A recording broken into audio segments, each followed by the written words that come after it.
आगरा में, गाजियाबाद में, मुरादाबाद में, बरेली में, प्रयागराज में, अयोध्या में, गोरखपुर में, काशी में, झांसी में, सभी जगह लोकमाता अहिल्याबाई होलकर के नाम पर कामकाजी महिलाओं के लिए छात्रावास के निर्माण का काम किया जा रहा है, जहां पे माताओं को, बहनों को, बेटियों को जो कामकाजी हैं उनको वहां पे निःशुल्क रहने की सुविधा प्राप्त होगी।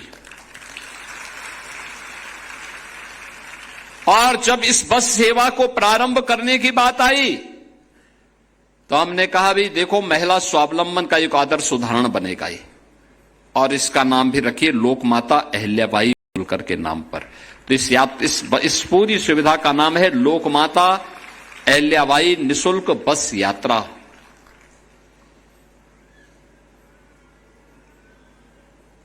यानी कल से लेकर यानी 27, 28 और 29 को तो हर बेटी, हर बहन, हर माता अपने एक सह यात्री के साथ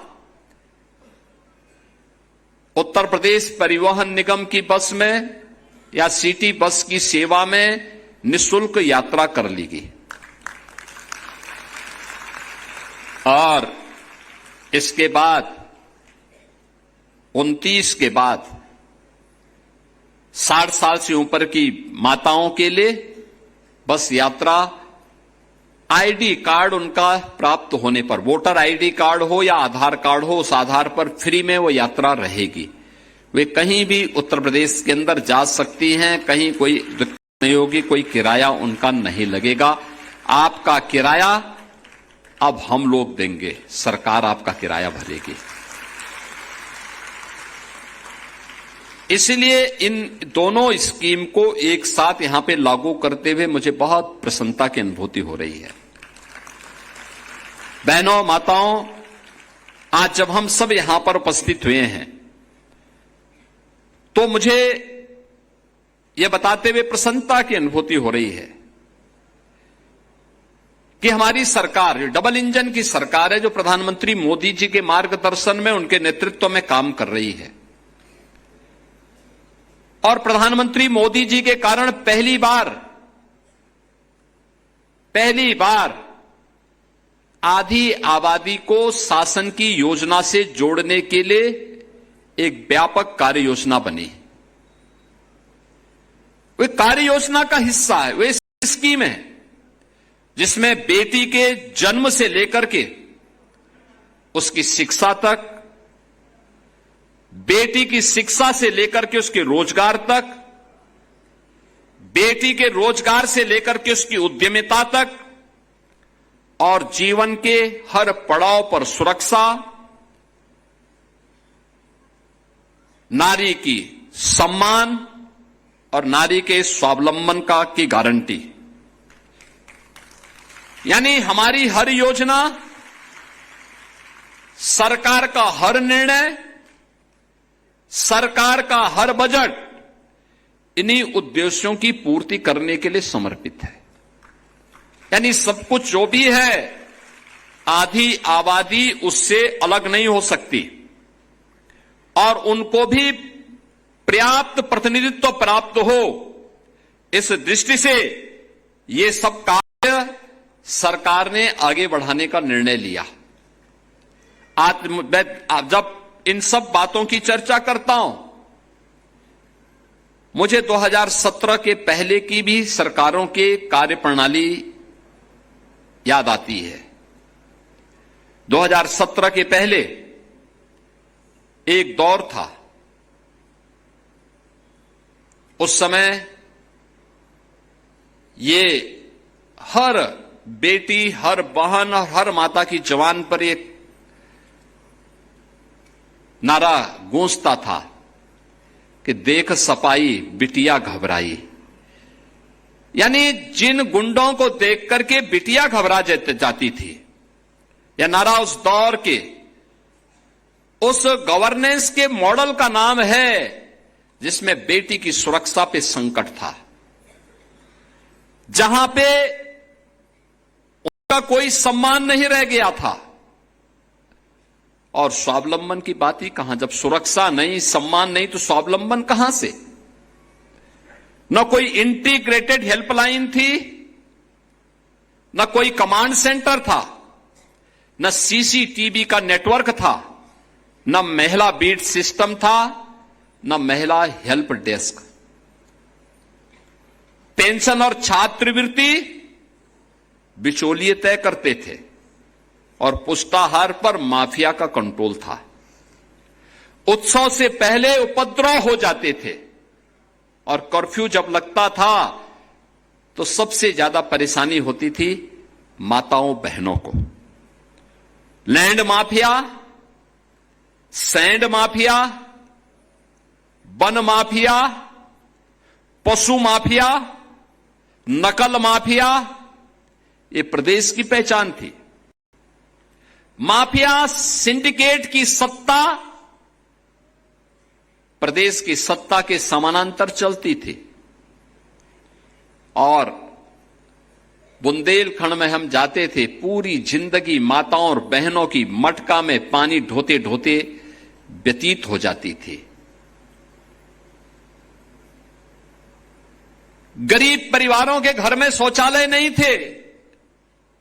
माताएं, बहनें, बेटियां अंधेरा होने का इंतजार करती थी। उस दौर की बेटी के सामने सुरक्षा नहीं थी। किस्मत का वो इंतजार करती थी। निराश्रित महिला पेंशन, वृद्धावस्था पेंशन, छात्रवृत्ति, हर योजना में कमीशन की काली साया मंडराती थी।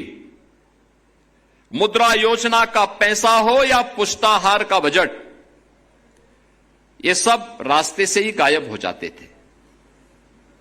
गरीब की बहू बेटी अपने आप को सुरक्षित महसूस करती थी।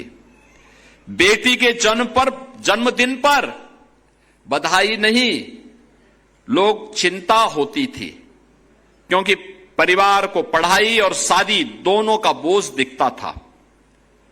और जहां पे बेटी सुरक्षित नहीं, जहां उसका सम्मान नहीं, कहां से स्वावलंबन होता है?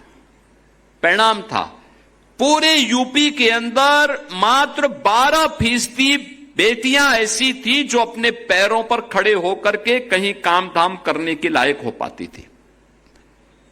नकल एक उद्योग बन चुका था और विपरीत परिस्थितियों के बावजूद मेधावी बेटी मेहनत करती थी। डिग्री पैसे वाला खरीद लेता था, यानी मेहनत बेटी की होती थी, लेकिन उसकी डिग्री कोई माफिया खरीद करके उसकी नीलामी कर देता था। नौजवान, व्यापारी और कारीगर सब पलायन करने के लिए मजबूर थे। बेटी सिर्फ बस पकड़ने से नहीं, सपना देखने से डरती थी। आप उसे एक भावना के तौर पे न देखें, उसे केवल हम इन्हें माने कि एक होती थी, बल्कि वह एक पूरे अर्थशास्त्र के रूप में भी अगर आप उसको देखें, जब आधी आबादी घर पर बैठ जाएगी, उत्तर प्रदेश को बीमारू होना ही था। यही तो होता था यूपी में, यही तो पहचान का संकट था। आधी आबादी को न सुरक्षा थी, न सम्मान था, न स्वावलंबन था, तो हमारी आर्थिक स्थिति बदहाल होनी थी।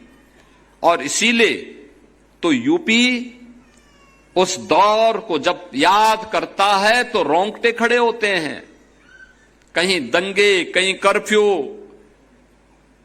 कहीं असुरक्षा, कहीं उपद्रव, हर योजना में बेईमानी और भ्रष्टाचार। लेकिन धर्म चक्र बदलता है। अगर उस समय उपद्रव था तो मोदी जी के नेतृत्व में जब डबल इंजन की सरकार यूपी में आई तो उपद्रव को उत्सव में बदल दिया गया है।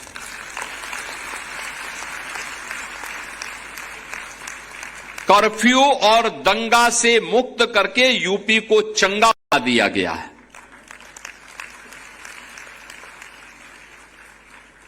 अब हर योजना का केंद्र बिंदु बेटी है, आधी आबादी है।